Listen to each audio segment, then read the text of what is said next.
Hey there, it's Patrick. Welcome to the Scent Booth. Today we've got a pretty fun video. We're going to do a speed dating, or essentially initial impression of all of the core set of Labo. I got this video idea from Seldomly Often.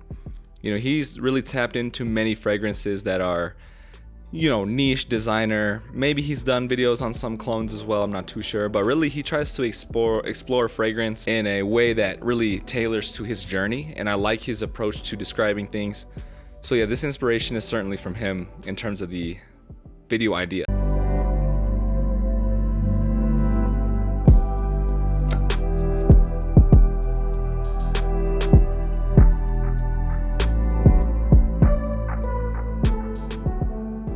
Also, thank you to my girlfriend for getting me this as a Christmas gift. I haven't had any full bottles of the Labo, so it's really cool to get a discovery set.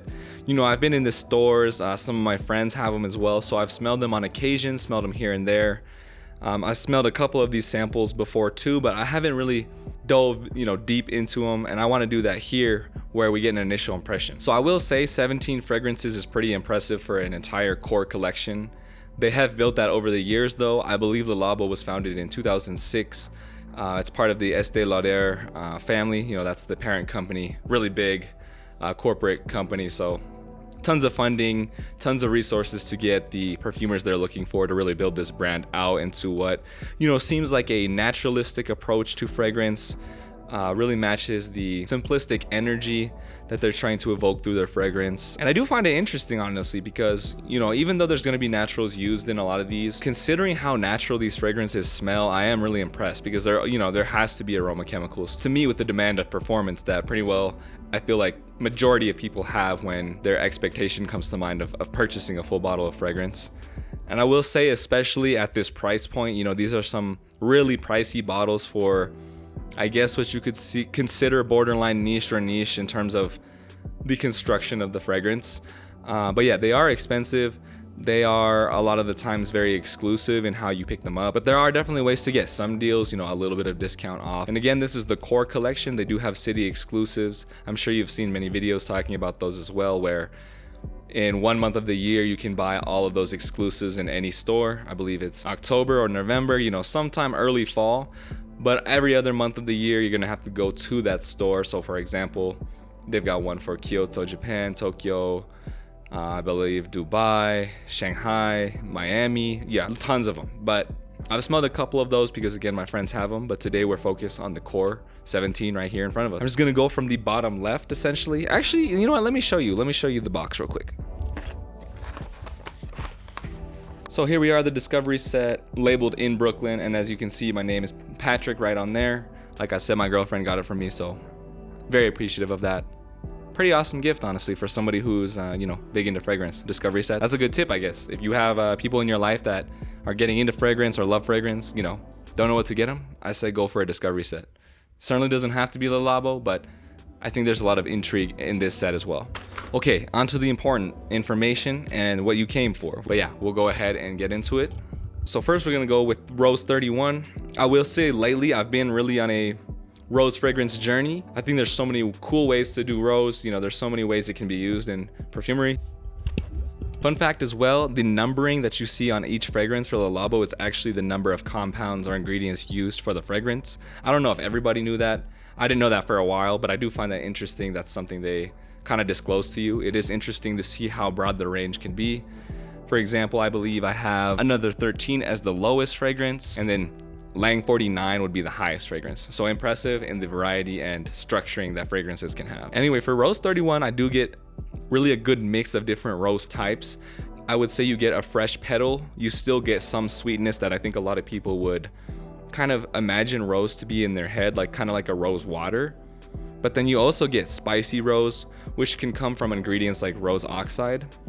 So considering there are 31 compounds, I think they are using different building blocks of a rose essentially, and aroma chemicals that can build up a rose fragrance. Definitely feels unisex to me. I can't imagine this being, too leaning in one direction. And also, I do really see this being used in many situations. Pretty clean smelling rose, nothing offensive. And I am always intrigued smelling these on strips too, because I feel like my skin reacts, quite differently. I feel like a lot of fragrances sit heavier on me. So it's curious to kind of smell more of the airiness, more of the top on a paper strip versus on my skin. All right, Santal 33, one of the most popular from the brand for sure. Yeah, I mean, I gotta say this is an excellent one for sure. I think really where it picks up people's attention is how versatile it's going to be. Pretty strong in its performance as well, considering it's, you know, focused around just sandalwood. That being said, I do know that the sandalwood used is mainly synthetic. I don't know if there's any sandalwood raw materials in here, natural materials in here, but I do understand that people on certain skin types and, like, you know, skin pH, that people can get the vibe of like pickle juice or just pickles in general.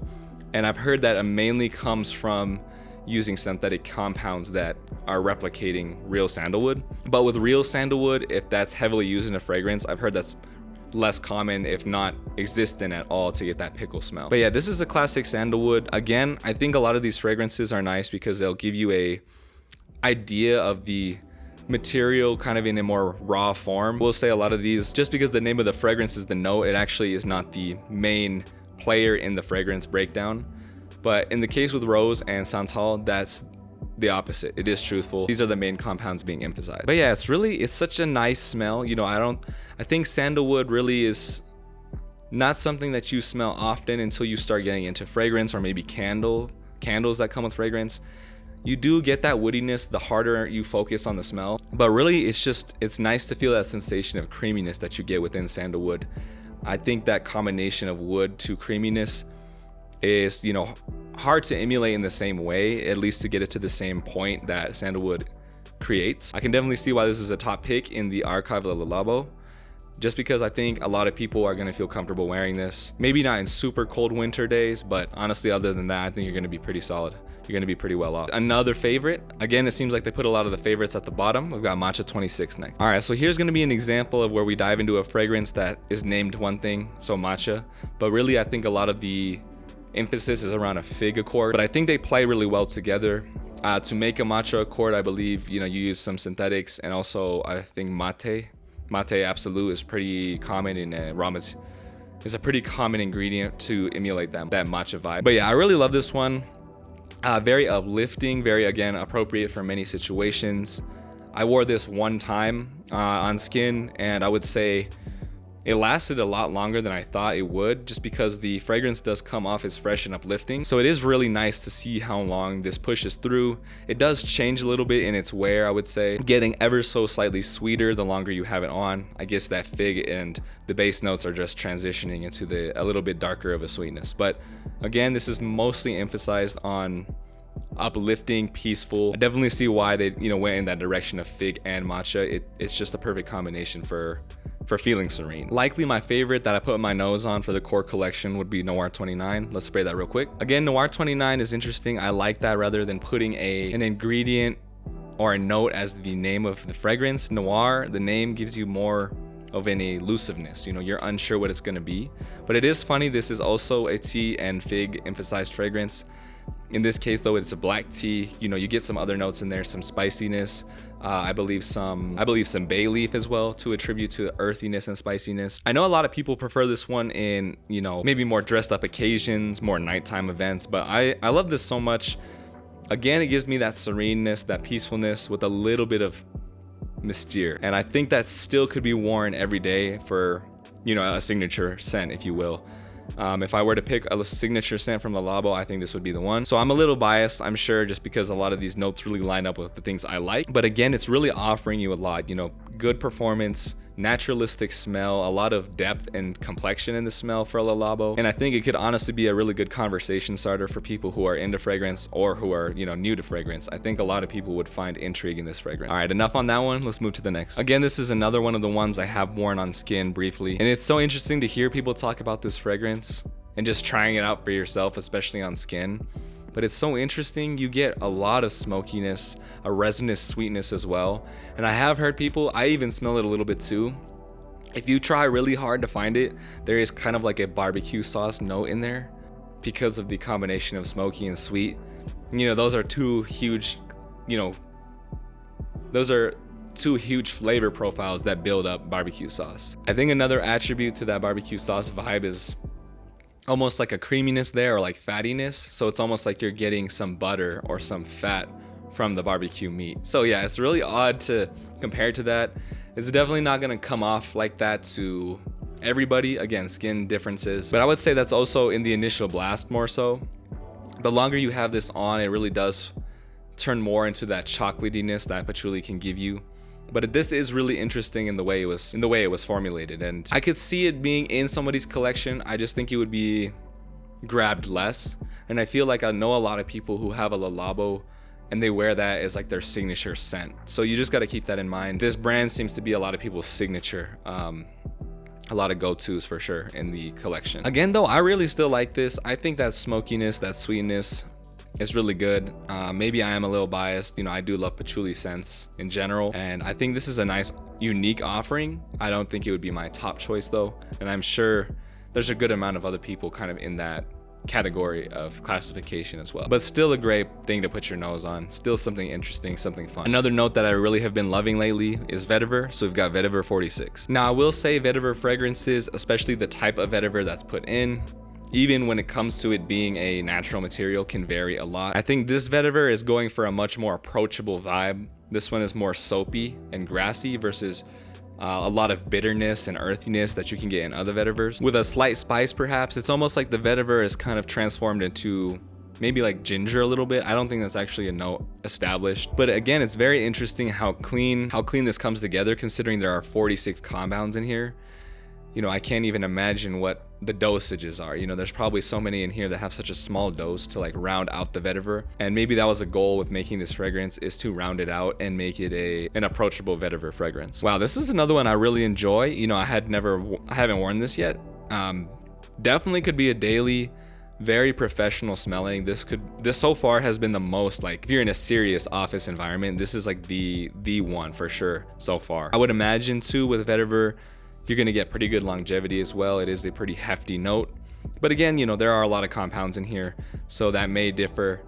It'll also come down to other attributes, you know, how hydrated you are, your skin type, all of that. This is definitely another one I need to put on skin more often though. This is super nice, and one I would maybe consider, you know, getting a bottle of for sure. I don't know though. Noir still has a little more intrigue with it. So I think that's still the top one for me. So far. Well, we're not done. We're not even close to halfway. Perfect. Next up, we got Tonka 25. I really love the note of Tonka. There are so many ways that it can be used. It's used in niche perfumery, a lot of designer fragrances, and has really stood the test of time as a fragrance note, as a fragrance ingredient for a really long time. And I'm assuming it's here to stay for a while. So for a Tonka fragrance, this is interesting. I would say that there is no main emphasized note. The Tonka is definitely there, but I think it's like slight emphasis on the Tonka, slight emphasis on the other ingredients.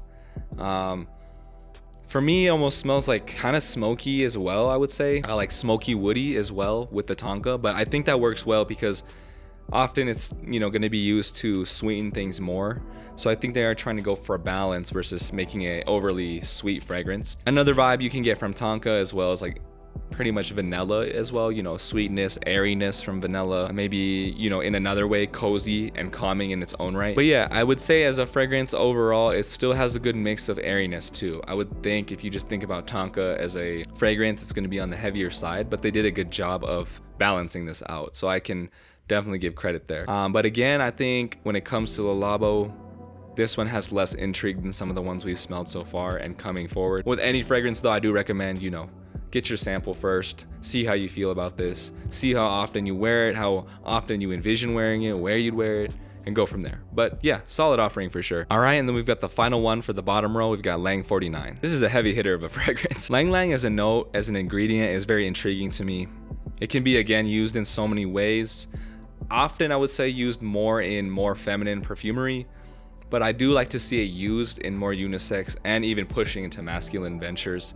So this is always a note I'm excited to try out, even though I actually don't have any Lang Lang fragrances at the moment, like not even as a, you know, a small nuance in the fragrance. So maybe Lang Lang is a note I should put in my collection. If you have any recommendations for your top Lang Lang fragrances, I would definitely be open to at least sampling them. Even with the number of compounds in this, I would definitely say Lang Lang is the main component.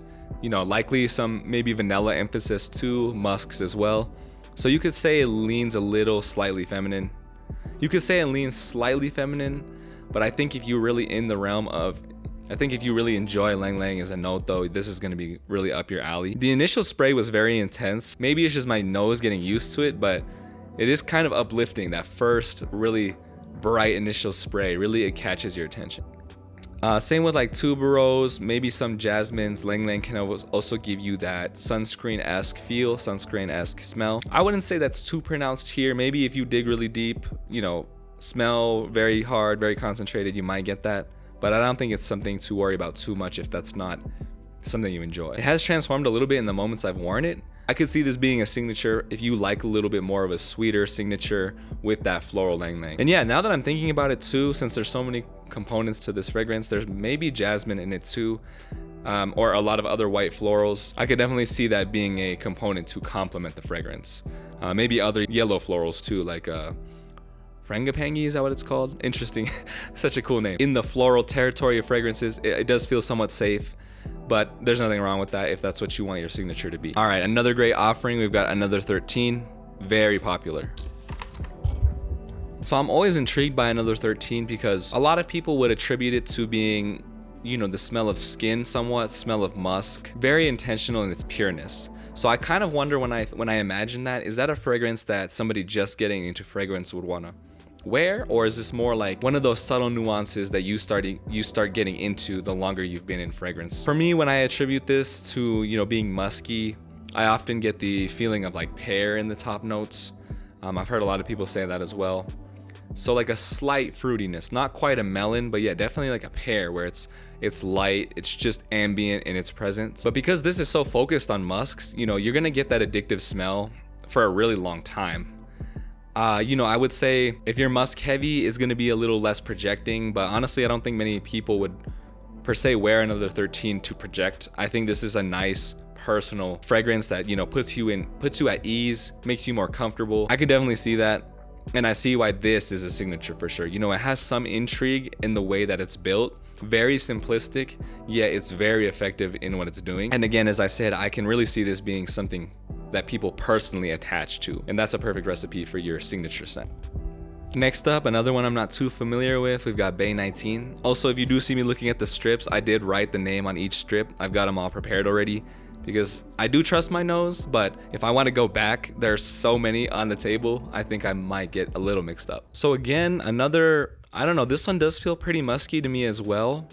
It's got a lot of softness to it. Again, I think it's kind of going for that uplifting nature, but also a little more woody. Yeah, honestly, it kind of feels like being in nature. Like a lot of these smell naturalistic, as I've mentioned, but this one really feels the most being in nature kind of feel. Like green, I don't want to say mossy, but yeah, like green with woods, I would say is pretty good. But also musk. The musk is like softening all those aspects. Sometimes greens can feel a little sharper, and you know that can be done with intent.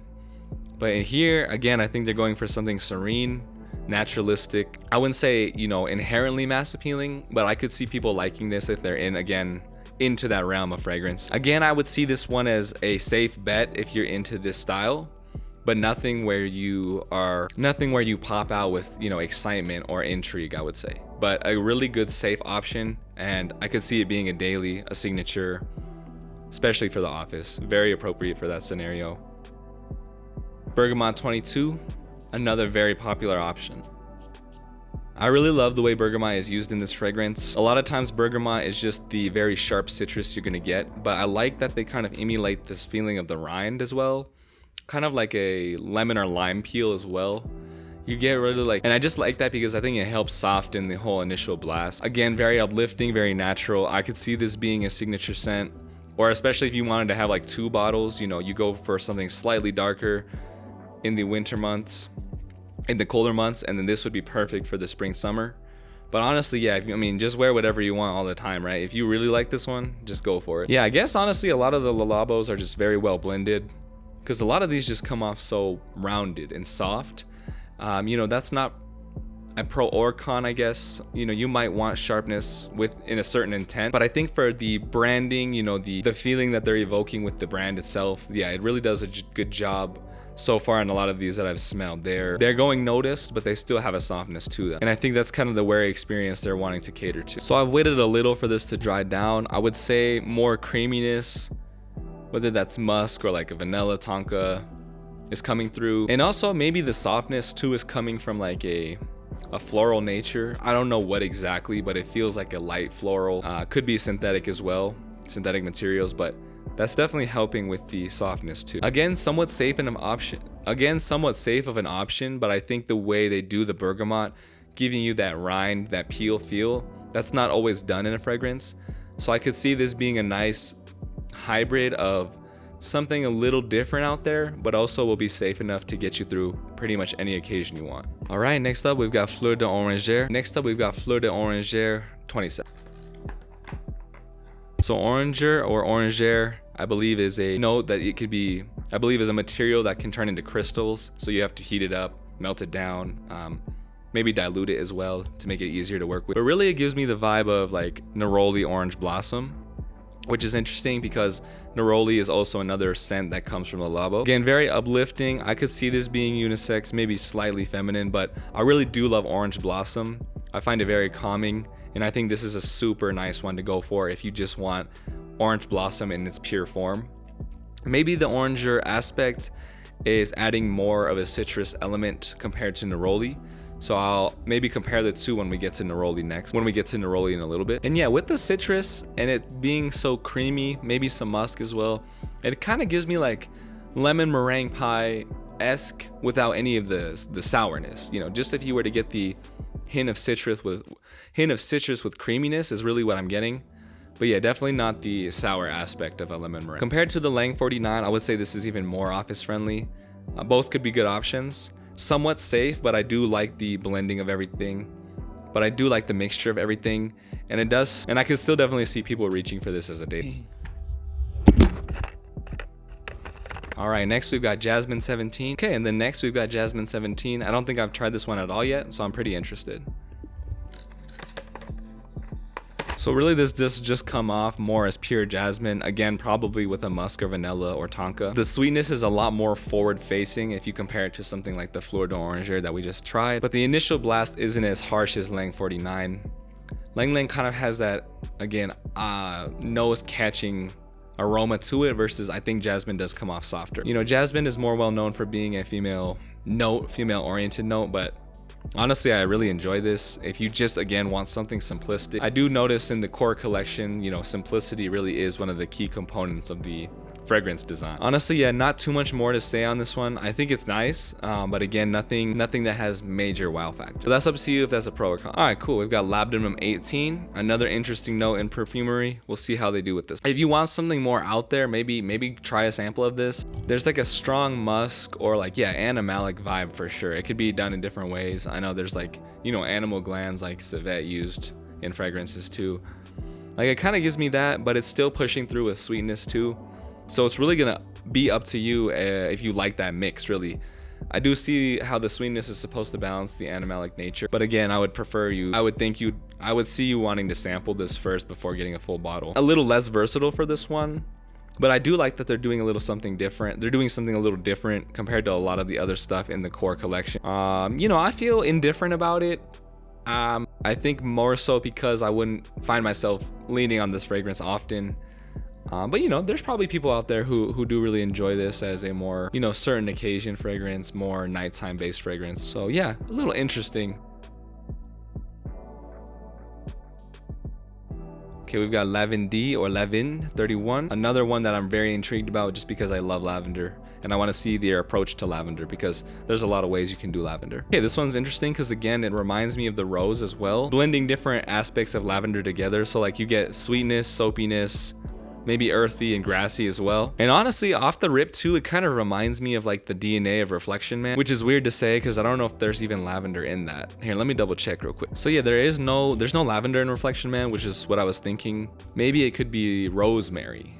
I did see that as a note, and I'm assuming that would be a natural within Amouage just because it's, you know, higher end. But yeah, rosemary mixing with something creamy, I could see how you get a lavender vibe for sure. And the longer it's been on the strip too, I get a little medicinal lavender too. So I think this is really fun, again, if you want to be more familiar with lavender with what lavender could do in a fragrance, because there are many approaches to it. Again, whether that's, you know, synthetic compounds, different types of lavender grown, you know, there's so many different variations, so many species. But yeah, I'm really enjoying this one. I think if you're into lavender, this could definitely be a signature.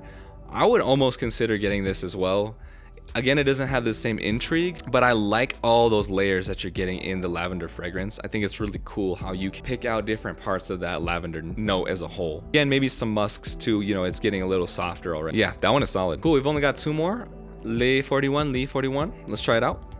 So I definitely see this being heavy on the florals. The type of blend it is, maybe a little more mature feeling for a floral fragrance. Like, I don't know, like let's say you had someone in your family that was older that loved, you know, kind of those older floral fragrances that came out more in their time. This kind of aligns with that a little more. So I'm assuming this one's like an amalgamation of many different flower types. I almost feel like Lang Lang is sticking out to me initially, but there could be a lot of other things in there. Maybe even like violet, who knows? You're just getting many layers of florals. And with that, I'm assuming, you know, musks, vanillas, a lot of things to round it out as well. Giving a little touch of sweetness that's not just floral sweetness, but it's kind of there to establish the DNA. Again, I like it, but it does feel familiar, smells familiar. So I think you could find something like this many other places. But if you want a Labo and this is your type of fragrance, hey, at least get a sample and try it. All right, perfect. And then another floral to round it all out, Neroli 36. Yeah, so this one, you know, Neroli in the same family as Orange Blossom, or really the same thing, I think, just maybe different subcategories or different parts of the plant, I think is how it is. Kind of all the white florals that I've tried today, this like seems the softest. I guess that could potentially be me smelling all of these back to back, you know, maybe I'm getting a little fatigued. But this one comes off the most delicate for sure. Again, as I've mentioned, you could get that sunscreen feel from Neroli, but this one really smells nice. Doesn't smell like the Tom Ford Neroli fragrance either. This is definitely its own thing. I almost get like a hint of greenness, like maybe they're trying to invoke like the stems of the Neroli tree or something like that. Orange blossom tree. And then again, I'm assuming as it dries down, you know, tonka bean or musk, something to round it out for sure. It's definitely very round. Yeah, likely, like I said, the most delicate I've smelled out of the bunch for the floral. That one might be my favorite for the florals, honestly. That one has a nice appeal to it. Again, very safe option. Very much leaning into that neroli note, very natural smelling. Do you feel like the simplicity is what you're going for? It's really up to you. I do understand that's a core identity of the brand. And you know, maybe more so they've wanted to tap into more resources for their exclusive lines. Again, you know, it is a larger corporate business. So again, you know, profitability is probably one of the most important things for them. They want to put more of that complexity into the exclusives, if you will. I do know some are, you know, still a little safer, but I would say they still are going for complexity more so, at least when it comes to Le Labo in general. But yeah, those are just my thoughts. Again, Noir 29 is probably still my favorite. There still are really solid offerings in there. If this is a brand that appeals to you, maybe you could just go to the store and try them out. You don't necessarily have to get a whole set, as I am lucky and fortunate to have with me right now. This was a really fun thing to do. You know, I'd really like to get another discovery set of a different brand at some point.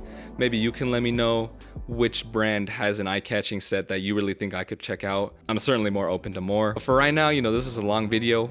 I appreciate you. Thank you if you made it all the way through.